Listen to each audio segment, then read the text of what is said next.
What's up, everyone? Welcome to Power Play with CJ. Today, I want to focus in on Tom Gilbert and what kind of fit, if any, he'd be for the Boston Bruins. I tweeted this out today. I got some pretty good feedback. Some of them critical. Why would the Panthers want to move Tom Gilbert? To which I say he's an unrestricted free agent at the end of the season, and any assets you can get back for him would be great in the ever-present Florida Panthers rebuild. And, that's just the nature of the beast.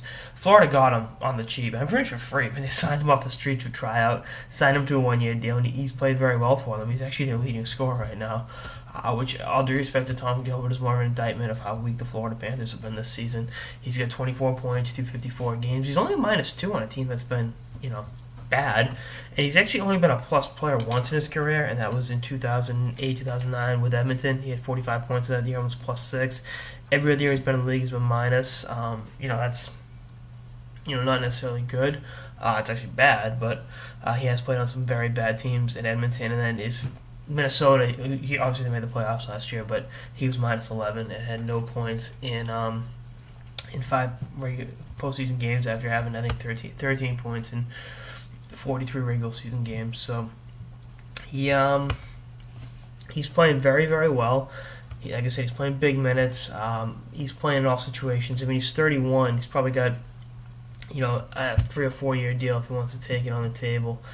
In terms of staying with him long term. I think the Panthers want to keep him. I don't know if he wants to stay. I mean, if I was him, I'd show the Panthers some loyalty. They brought him in, but you got to do what's best for you and your family. And he could fetch the Panthers, I don't know, a couple, maybe second or probably a second round pick, and then maybe the Bruins throw in Caron to get rid of him. Bye.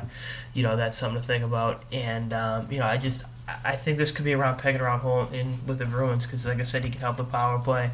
And I think if he plays within the realms of the Bruins system, he'll be in very, very good shape, and he won't be in oversight defensively. And play alongside a guy like Chara. I mean, I can see them having amazing chemistry, to be honest with you. Obviously Gilbert's a righty, Chara's a lefty. Gilbert's 6'3", we all know Zdeniow's 6'9", so there's a size component to it, and that can definitely work, and I think he can be a very good fit. And again, the cap wise, I mean, I think he signed for like a 1 year, $1 million, so that's really nothing to worry about.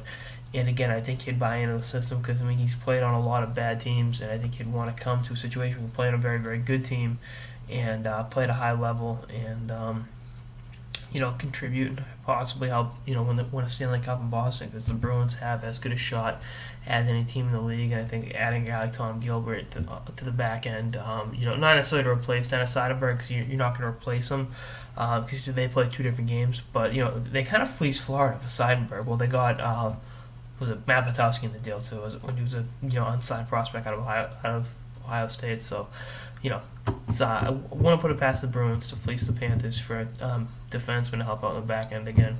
Anyway, that's our episode of the Power Play with CJ on what kind of fit Tom Gilbert would be with the Bruins. Stay tuned for episode throughout the season and beyond. Later, guys.